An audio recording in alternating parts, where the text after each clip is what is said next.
Welcome back to Peking University MOOC Bioinformatics Introduction and Methods. I am Ge Gao from the Center for Bioinformatics, Peking University. Let's continue our second week's topic, sequence alignment. Last time we have used an example to illustrate some basic ideas in pairwise sequence alignment. In this unit, we will discuss how to use algorithms to construct pairwise sequence alignments efficiently. First, let's clarify some definitions. Let me point out that the English verb align and the non-alignment are translated into the same Chinese word, 比对. We will stick to this translation most of the time, except for special situations, when we will emphasize their differences and use 比对过程 and 比对结果 to denote align and alignment respectively. The input data for pairwise sequence alignment are two sequences, S1 and S2. The parameter to specify is a scoring function f that quantifies the quality of an alignment. The output is the optimal alignment between the two sequences, one that maximizes the scoring function. Now some of you, especially those whose background is mathematics or some other computational field, may have immediately realized a simple solution, enumeration. There are a finite number of possible alignments between the two given sequences. The scoring function can assign a unique score to each alignment. Thus, in principle, we only need to find the alignment that has the maximum score. But how big is this finite number? Let's take a look at an example. Let's start with two sequences of equal lengths. As you can see, new alignments can be generated by inserting gaps of different lengths at any positions in the two sequences. The positions of the gaps uniquely specify the alignment. In the extreme cases, all the residues align to gaps, and the length of alignment is twice as long as that of the sequence. Therefore, any alignment of two sequences with equal lengths of n can be generated by inserting gaps into n positions among all possible 2n positions. Thus, the total number of all possible alignments is equal to the number of all possible combinations of choosing n elements from 2n. By definition, this number is equal to the factorial of 2n divided by the square of the factorial of n. So, enumeration seems feasible, at least theoretically, because there are a finite number of possible alignments between two given sequences. As mentioned earlier, the scoring function can assign a unique score to each alignment, so enumeration seems feasible, at least theoretically. Assume that both sequences have a length of 300. We fill them into this formula, then it will be this. The number of all possible alignments will be about 10 raised to the 88th power. How big is 10 raised to the 88th power? It is about 100 million times as big as the total number of all atoms in the universe. Therefore, enumeration is only theoretically feasible, but practically too slow to be feasible. We need to find faster algorithms that are feasible in the real practice. So what could be a faster algorithm? From what we have discussed before, we could see that there are only two possibilities for a single residue to be aligned. The residue is aligned to another residue or a gap. Only three possibilities for a pair of residues to be aligned. The two residues are aligned together, or one of them is aligned to a gap. Also, from the previous unit, you can see that the score of the final alignment is just the sum of all alignment scores for each residue. This brings us to an important conclusion that the best alignment up to a certain position is the best alignment for all previous residues plus the best alignment for the current position. Students who major in computer sciences might have already realized which algorithm can be applied here. Yes, it's dynamic programming. Dynamic programming is a computer algorithm for optimization problems with the optimal substructure property. The optimal substructure property means that the global optimal solution is a combination of local optimal solutions. In other words, locally best plus locally best equals globally best.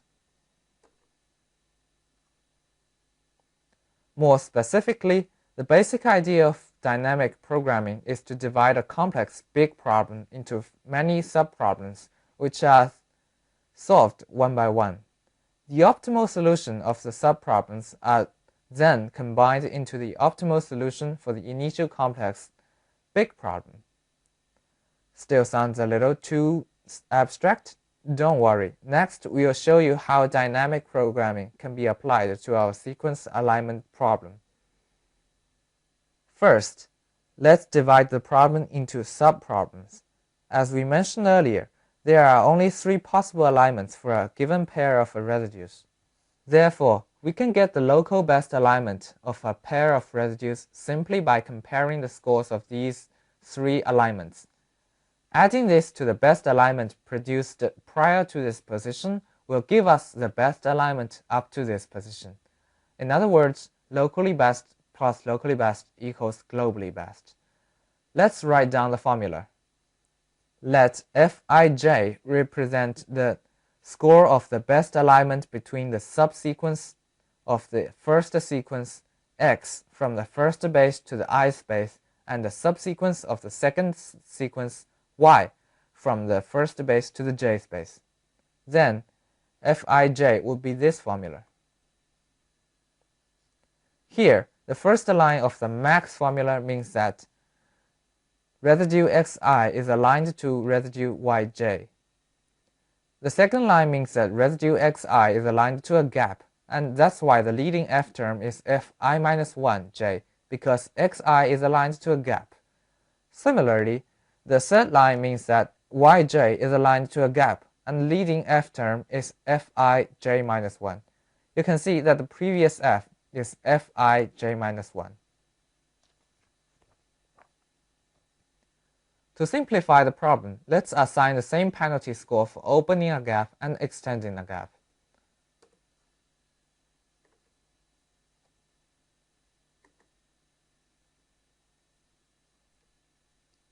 To make it easier to understand, let's put the sequences of x and y on the x and y axis of a matrix, just like the matrix at the lower left corner.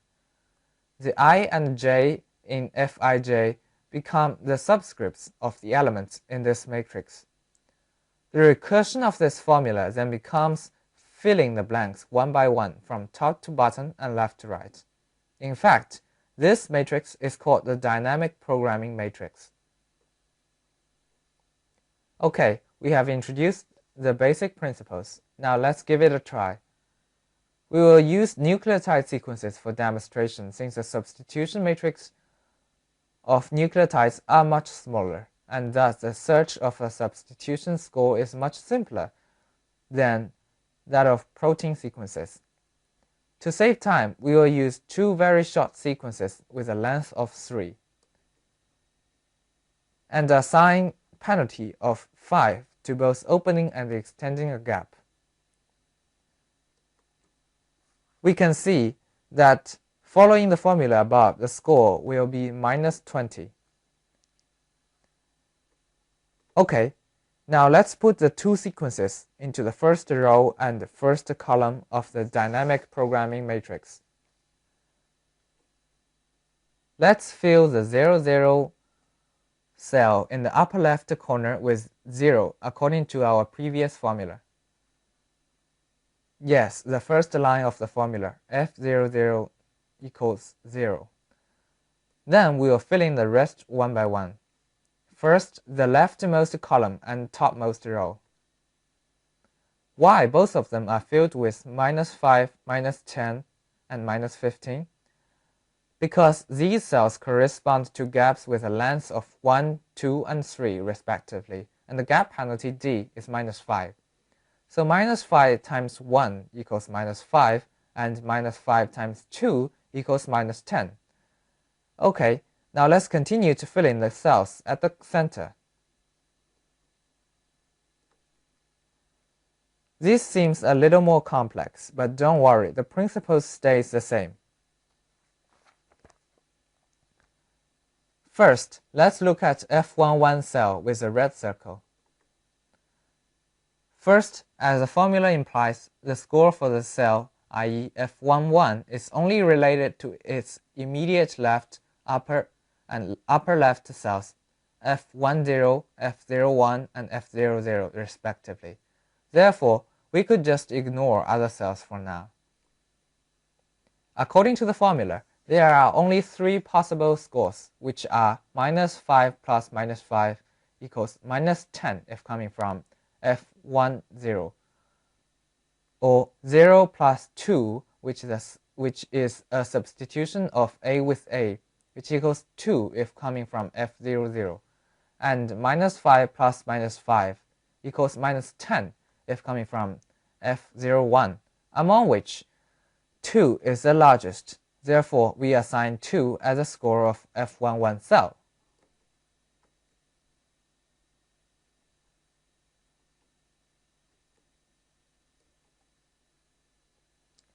And add an arrow pointing to F00 to indicate where the best alignment prior to the current position comes from.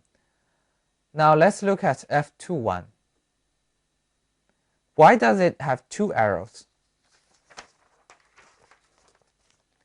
The reason is that the 2 plus -5 from F11 is equal to the -5 plus 2 from F10. Both are equally to -3 and larger than -10 plus -5 equals -15 from F20.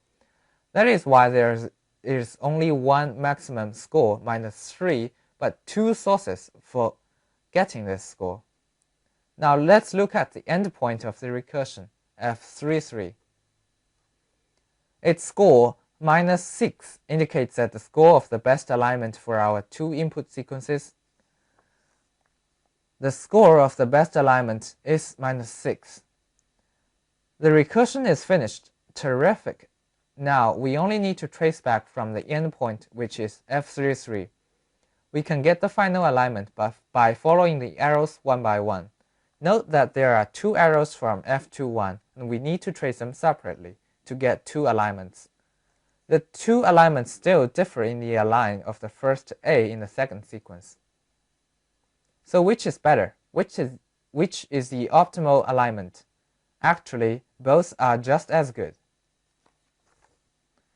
They receive the same score, -6, according to the scoring function we have defined, so they are equivalent and both are the optimal alignments. Now we have finished a basic introduction to how to construct a pairwise sequence alignment by dynamic programming. Here are some summary questions. Please note that these questions are not part of the assignment, but we hope that you can spend some time thinking about them and discussing them with other students and TAs in the online forum. Thank you. Let's meet at the next unit.